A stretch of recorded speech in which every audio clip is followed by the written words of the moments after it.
오늘 말씀은 다말 이야기입니다. 창세기 38장의 이야기, 다말 이야기인데 보통 성경은 거룩하고 또 좋은 소식, 또 아주 경건한 이야기만 기록하는 걸로 우리가 알고 있습니다. 그리고 실제적으로 성경 전체는 은혜로운 이야기들이 많이 있습니다.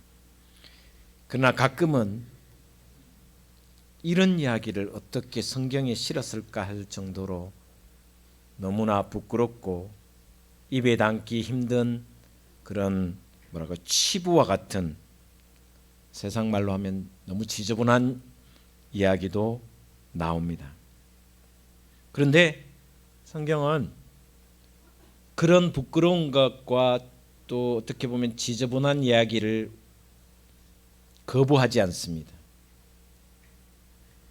그것을 축소하거나 미화시키거나 그렇게 하지 않고 적나라하게 있는 모습 그대로를 기록하는 모습을 우리는 성경을 통해서 봅니다. 오늘 본문은 마태복음 1장 1절에서 1장은 예수님의 족보 이야기입니다. 우리는 예수님의 조상 이야기를 하면 예수님의 조상들은 대부분 다 성결하고 거룩하고 그야말로 훌륭한 분들로 살았을 것이라고 생각합니다. 그러나 그렇지 않다는. 그리고 예수님의 족보 가운데 특이한 점이 하나 있는데, 그것은 바로 여인이 그 족보에 등장한다는 것입니다.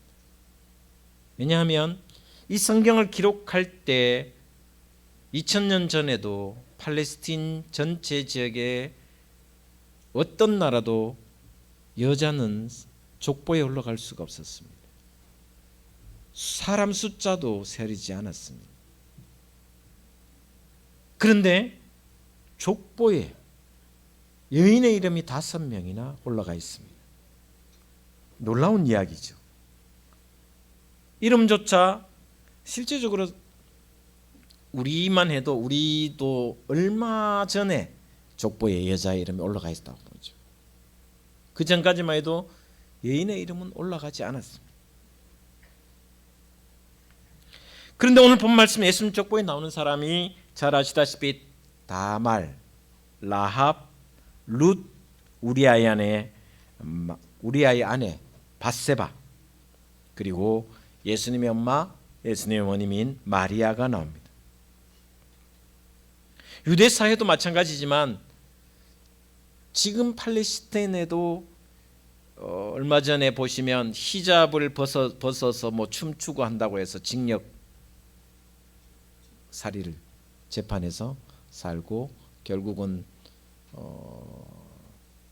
히잡을 벗지 못하도록 하는 강력한 법을 계속해서 시행하는 모습을 우리는 볼 수 있습니다. 그만큼 여성의 인권이 없던 시대가 그 시대였습니다. 더 놀라운 것은 이 5명, 마리아를 빼고 다말과 라합과 룻과 밧세바, 이 4명의 이야기는 어떻게 보면 참 부끄러운 모습이 많습니다. 훌륭한 분이라기보다는 이방 여인이고, 또 이방 여인 중에 또 창녀였기도 하고, 또 밧세바는 불륜녀이기도 합니다. 남편이 있음에도 불구하고 다윗 왕과 불륜을 저지른 그런 도덕적으로 윤리적으로 인정받지 못하는 여인이었습니다. 근데 이런 라합과 룻과 밧세바보다 더한 오늘 사건이 바로 다말 이야기입니다. 오늘 본 말씀 3절에 보시면 이렇게 기록하고 있습니다. 우리 3절 같이 한번 읽겠습니다. 시작. 유다는 다말에게서 베레스와 세라를 낳고 베레스는 헤스론을 낳고 헤스론은 람을 낳고. 유다가 누구에게서 아들 베레스를 얻었습니까? 다말입니다. 그런데 유다와 다말의 관계가 부부가 아니라는 것입니다.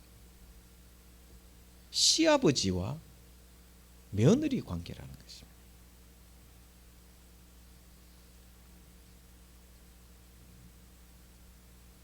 시아버지와 며느리 관계에서 아들 베레스와 세라가 태어났다는 것입니다. 이것을 우리는 세상 말로 하면 폐륜이라고 합니다. 그런데 놀라운 것은 이 유다와 다말이라는 계보 족보에서 다윗이 태어났고 그 다윗의 후손을 통해서 예수 그리스도가 태어났다. 왜 하나님은 이 말씀을 다말이라는 여인의 이야기를 기록해 놓으셨을까? 싹 숨기고 그냥 했으면 좋았을 텐데. 오늘 그 이야기를 좀 하려고 합니다. 원래 유다는 잘 아시다시피 야곱의 12아들 중에 네 번째 아들로 태어났습니다. 유다에게는 세 아들이 있었습니다. 엘과 오난과 우리가 잘 아는 셀라라는 세 명의 아들이 있었습니다. 장남 엘이 다말과 결혼을 합니다. 그런데 얼마 지나지 않았어. 형이 요절을 했어. 아이도 낳지 못하고 죽어버렸어. 젊은 나이에 결혼을 시켰는데 얼마 지나지 않아 그 아들이 죽어버린, 엘이 장남이 죽어버린 거예요. 이스라엘의 정통법에 의하면 신명기 25장에 보시면 형사 취수법이라는 것입니다. 시형제 혼례법이라는 여러 단어들을 많이 씁니다. 형이 죽으면 그 형수님과 그 밑에 남동생이 결혼을 해서 후대를 잇게 하는 형사 취수법이 있습니다. 시형제 혼례법이라기도 합니다. 엘이 죽었기 때문에 오난이, 둘째 아들 오난이 형수와 다시 부부 관계를 맺습니다. 그런데 오난이 너무너무 싫어했던 거예요. 뭐가 싫었냐면 자기가 형수와 결혼해서 아이를 낳으면 자기 아들이 아니라 형의 아들이 되는 거예요. 장남 엘의 아들이 되는 거예요. 이게 법입니다. 그래서 화가 나는 거예요. 내가 낳은 아들이고 내 핏줄인데 왜 형의 아들이 되느냐. 그래서 형수와 결혼한 것도 싫은데 아를 낳으면 내 아가 아니고 형의 아기가 되니까 그게 굉장히 좀 기분이 나빴던 것 같습니다. 그래서 형수와의 부부 관계에서 씨를 주지 않았어. 부부 관계는 맺었지만 씨앗을 주지 않았다는 것입니다. 성경을 보시면 창세기 38장에 보시면 이 오난이 형수와 결혼의 관계를 가질 때마다 자신의 씨를 주지 않으려고 결국 바깥으로 모든 것을 쏟아냈습니다. 고의로, 의도적으로 씨앗을 주지 않았습니다. 그런데 하나님은 이것에 대해서 진노하셔서 오난을 죽여버렸어요. 무서우신 하나님, 구약의 하나님은 두려운 하나님, 무서운 하나님. 율법을 지키지 않자 오난을 그 자리에서 죽여버렸어요. 가끔 이해가 안 되는 하나님.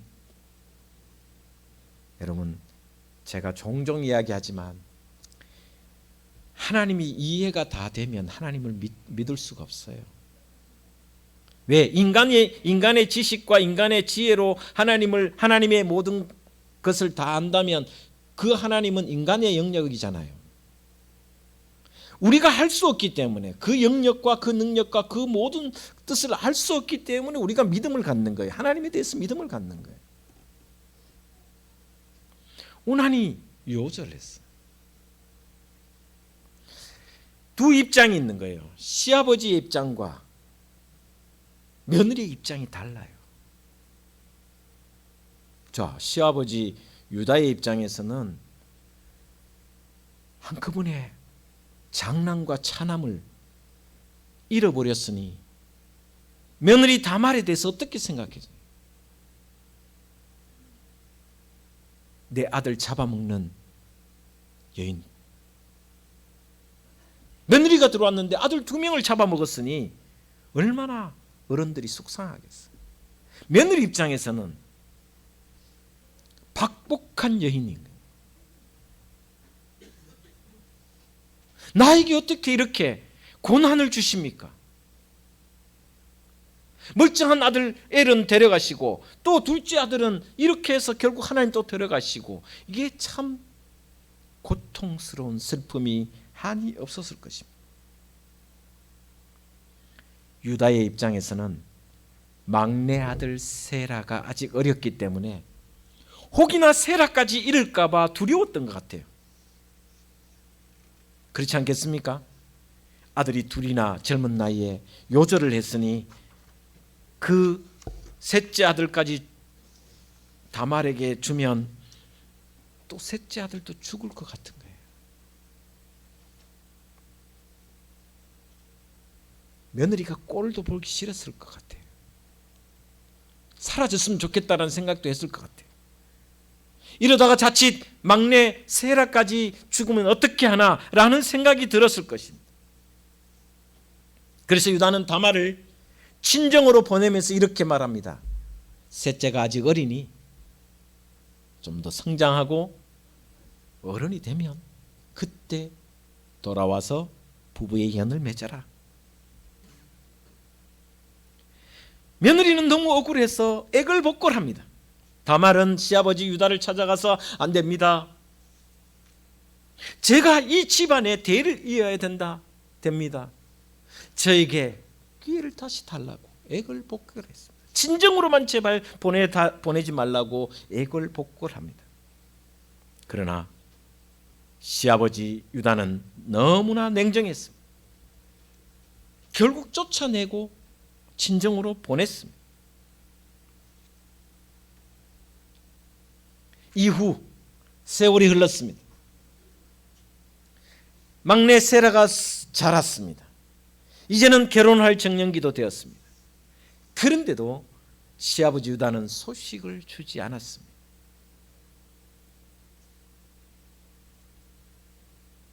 아무 기별이 없었습니다. 다말의 입장에서는 기다리고 또 기다리고 또 기다렸지만 소식이 없을 때부터 점점 마음이 아팠습니다. 어느 날 다말이 시아버지 유다가 양털 깎는 일로 친정에서 가까운 딥나로 온다는 소식을 들었습니다. 시아버지가 양털을 깎기 위해서 양의 떼가 아마 딥나, 그러니까 친정 근처에 있었던 딥나라는 곳에, 성경에는 딥나라는 곳이 자주 나옵니다. 그렇죠? 딥나라는 곳에 시아버지가 온다는 소식을 들었습니다.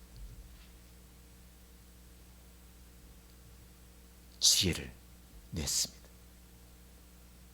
그동안의 모든 상복을 벗어 던지고 사창가의 여인으로 변장을 해서 광장에 시아버지가 지나가는 그 길목에서 기다렸습니다. 여러분, 다말이란 뜻은 올리브 나무란, 종려나무란 뜻입니다. 다말은 아마 올리브처럼 굉장히 미인이었던 것 같습니다. 굉장한 미인이었던 것 같아요. 거기다가 이미 화장까지 했으니 굉장한 유혹이 됐을 것 같습니다. 이미 시어머니는 죽었고 장례를 다 끝냈고 시아버지는 호랍이었고, 그래서 길거리에서 유혹을 하기 위해 변장하며 기다렸습니다. 어떻게 보면 다말은 목숨을 건 모험이었습니다. 왜? 이것은 율법적으로 죽임을 당하는, 돌에 맞아 죽든지 불에 태워 죽이든지 화형식을 할 수 있는 만큼 나쁜 짓이었기 때문에 지금까지 수절하면서 상복을 입었던 그 모든 과부의 옷을 벗어던지고 화장을 하고 성문으로 나가 요염한 자태로 시아버지 유다가 그 길을 지나가기만 기다렸습니다. 딱 걸렸습니다. 유다가 다말을 만납니다. 너무나도 예쁘게 변장한 이 다말의 모습에 자기 며느리라는 생각은 추호도 하지 않고 하룻밤 관계를 맺습니다. 다말이 시아버지 유다에게 딜을 합니다. 나와 하룻밤 자는 대신에 화대를 주십시오. 염소 새끼 한 마리를 주겠다고 했습니다. 그러나 지금 당장 염소 새끼 한 마리가 없기 때문에 다말이 염소 새끼 지금 없기 때문에 지금 그것을 보증할 물건을 제게 주십시오. 그래서 유다가 인감 도장과 지팡이와 끈을, 허리에 찼던 끈을, 허리띠를 풀어서 다말에게 줍니다. 그러면서 내일 이 시간에 다시 올 때 이것은 나에게 주고 염소 새끼 한 마리를 너에게 주겠다라고 약속을 했습니다. 그런데 놀라운 일이 그날 밤, 그 한밤이 쌍둥이를 임신하는 일이 되었습니다. 시아버지 유다는 그 다음날 그 장소에 가봤습니다. 염소 새끼 한 마리를 끌고 갔습니다. 그런데 그 시간이 되어도 그 여인이 나타나지 않았습니다. 그리고 그 일은 이제 새카맣게 잊어버리고 집으로 돌아왔습니다. 그런데 3개월이 지났을 때 놀라운 일이 이야기가 들리기 시작했습니다.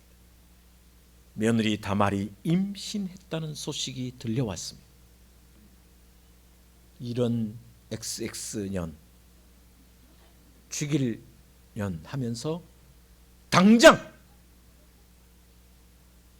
밑에 하인들에게, 밑에 있는 종들에게 전연을 끌고 오라고, 당장 화형시켜야 된다고. 하나님의 말씀을 벗어난 이 여인은 도저히 용서할 수 없다고 다말을 끌고 왔습니다. 사형을 집행하고 화형을 집행하려고. 근데 그 순간 다말이 그 종에게 자기가 갖고 있는 물건을 유다, 시아버지 유다에게, 이 주인에게 당신의 주인에게 이것을 보여주라고. 종이 가져온 물건, 다말의 물건을 보는 순간 유다는 거꾸러졌습니다. 자기의 물건이었기 때문에. 그 아이는, 임신한 아이는 자신의 아이라는 것을 너무나도 잘 알고 있어요. 그리고 항복합니다. 내가 졌다. 그러면서 네가 옳았고 나는 졌고 나는 잘못했다고 이야기합니다. 내가 막내 셀라를 너에게 주지 않았기 때문에 네가 이런 무자비한 방법을 통해서라도 내 가문, 우리 가문의 대를 이으려 했구나라고 고백하는 장면이 창세기 38장에 나옵니다. 여러분, 이 이야기를 들으면 이런 폐륜이 어딨나? 시아버지와 며느리가 이런 폐륜이 어딨나? 그럼에도 불구하고 이 다말은 예수님의 족보에 올라 있습니다. 그녀의 아들 베레스가 유다 지파의 가계를 잇는 그런 주자가 되었습니다. 그 베레스는 잘 아시다시피 다윗 왕의 10대 조상이었습니다. 여러분은 이 역사적인 사실을, 이 사실을 어떻게 받아들이고 있습니까? 다말이 폐륜을 불사하면서 유다 가계를 고집한 이유가 도대체 무엇인가? 왜 다말은 유다 가문의 대의를 잇기 위해서 이런 폐륜을 수단과 방법을 가리지 않으면서 자신의 목적을 성취하려고 했을까? 다말은 너무너무 잘 알고 있었습니다. 무엇을 알고 있었냐면 아브라함과 이삭과 야곱으로 이어지는 믿음의 유산이 이 유다를 통해서 이루어진다라는 확실한 믿음이 있었다라는 것입니다.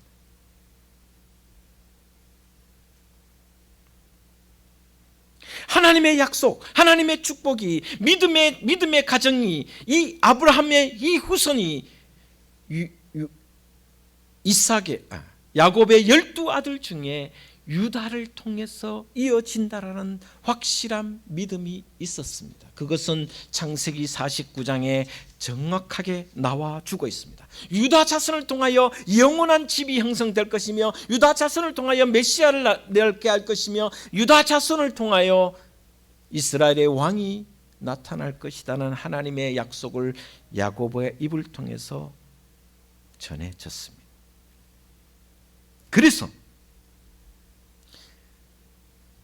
그래서 다말은 장남이 요절하고 오난이 죽었지만 그럼에도 불구하고 이 유다 가계를 통하여 자신에게 하나님의 축복의 통로가 된다라는 확신이 있었다라는 것입니다. 믿음의 유산이 유다 가계를 통해서 이루어진다라는 확실한 믿음이 있었다라는 것입니다.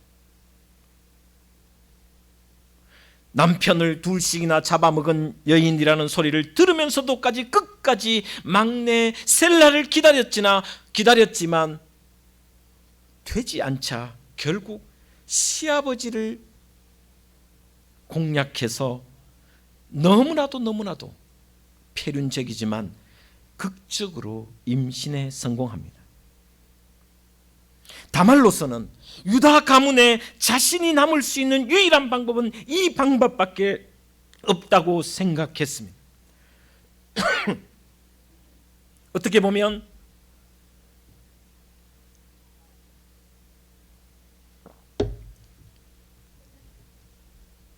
시아버지의 위의 아버지인 야곱과도 너무나도 닮아 있습니다. 여러분, 야곱은 어땠습니까? 형 에서에게 물려갈 모든 장자의 축복을, 그 믿음의 유산의 축복을 받기 위해서 팥죽 한 그릇의 형에게 장자권을 뺏어올 뿐만 아니라 결국 아버지를 속이면서까지, 아버지를 눈속임하면서까지 장자의 축복을 받는 장면은 우리는 너무나도 잘 알고 있습니다. 일륜적으로는 이것도 폐륜입니다. 그러나 하나님은 야곱의 잘못을 인정합니다. 야곱이 그렇게 한 것에 대해서 인정을 합니다. 네 잘못했다라고 한 번도 이야기한 적이 없습니다. 왜요? 그것은 바로 믿음의 유산에 대한, 축복권에 대한 사모함이 너무나도 간절했기 때문에 수단과 방법을 가리지 않는 축복과 믿음에 대한 놀라운 집념이 있었기 때문에 하나님은 그것을 인정하고도 남음이 있었다라는 것이 야곱의 축복입니다. 다말은 유다 가계를 통해서 이 믿음의 복이 우리에게, 나를 통하여 이루어져야 한다라는 확신이 있었다라는 것입니다. 여러분, 과정이 좋아야 결과가 좋고, 결과가 좋다고 해서 과정을 무시해서는 안 됩니다. 결과를 좋게 하기 위해서 모든 과정이 수단과 방법을 가리지 않아야 된다는 생각은 저도 하지 않습니다. 성경을 보기 위해서, 밤에 불이 없으니까 성경을 보기 위해서 초를 훔치는 것은 잘못입니다. 교회 헌금하기 위해서 돈을 훔치는 것은 잘못입니다. 그러나 오직 하나, 믿음의 복을 누리기 위해서, 하나님의 축복을 받기 위해서는 수단과 방법을 가리지 않을 때, 그 수단과 방법을 가리지 않는 그 과정을 하나님은 인정하시고 오히려 그것을 통해서 복의 복을 더하신다는 말씀이 오늘 본 말씀의 내용이라는 것입니다. 비록 폐륜적이지만 일륜지 대사에 어떻게 이룰 수 있느냐? 율법적으로도 잘못됐고 천륜으로도 이룰 수 없는 일이지만, 그러나 그럼에도 불구하고 다말은 내가 율법을 어기고 천륜을 어기고 죽을지라도 내가 믿음의 복은 확실히 누리겠다라는 확신이 그 속에 있었기 때문에 이 과정을 거쳤다라고 성경은 기록하고 있습니다. 그래서 다말은 예수님의 족보에 첫 번째로 여인으로서 올라가 있다는 것입니다. 여러분, 시아버지에 대한 보복이 아닙니다. 복수가 아닙니다. 다말에게는 야곱 못지않는 치명적인 믿음이 있었습니다.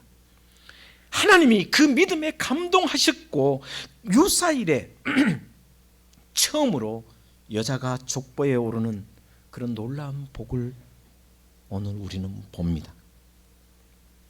야곱의 이야기나 다말의 이야기는 논란의 여지는 있을 수 있습니다.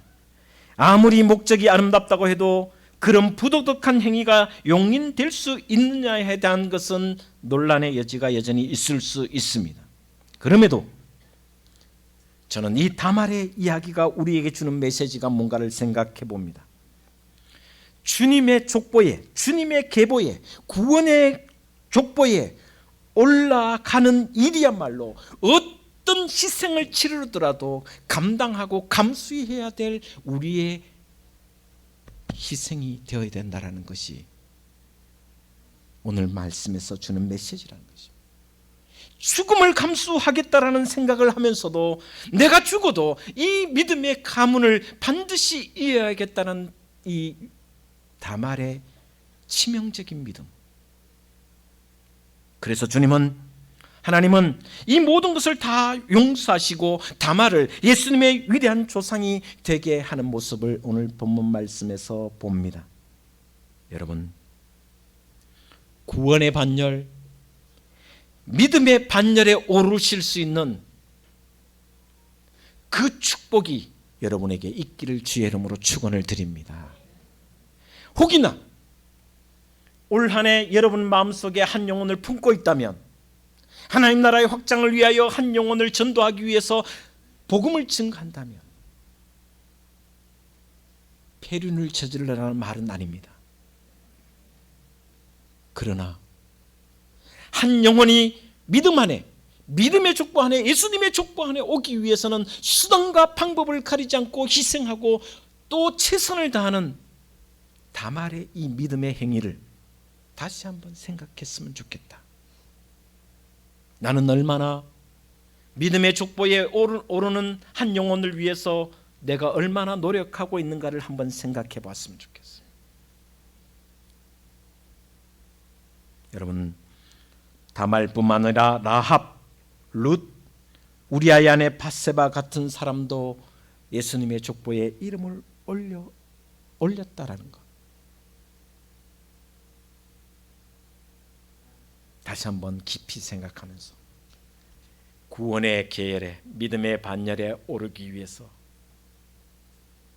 가끔은 수단과 방법을 가리지 않는 열성과 열심이 여러분에게 있어서 그 열심이 오히려 하나님의 복이 되는 그런 신앙을 살아가시는, 그렇다고 제가 이렇게 말하면 오늘 가서 폐륜을 저질라는 말 아닙니다. 절대 아닙니다. 그런 각오와 결단으로 살아가야 한 영혼이라도 주님 앞에 돌아오게 할 수 있다라는 그런 말씀을 드리고 싶습니다. 이 다말의 이야기가 여러분의 이야기가 되셔서 믿음의 반열에 더 많은 사람들을 하나님의 족보에, 생명의 족보에 올리는 여러분의 신앙이 되시고 또 축복의 통로가 되시고 믿음의 통로가 되시기를 주의 이름으로 축원을 드립니다. 기도하겠습니다.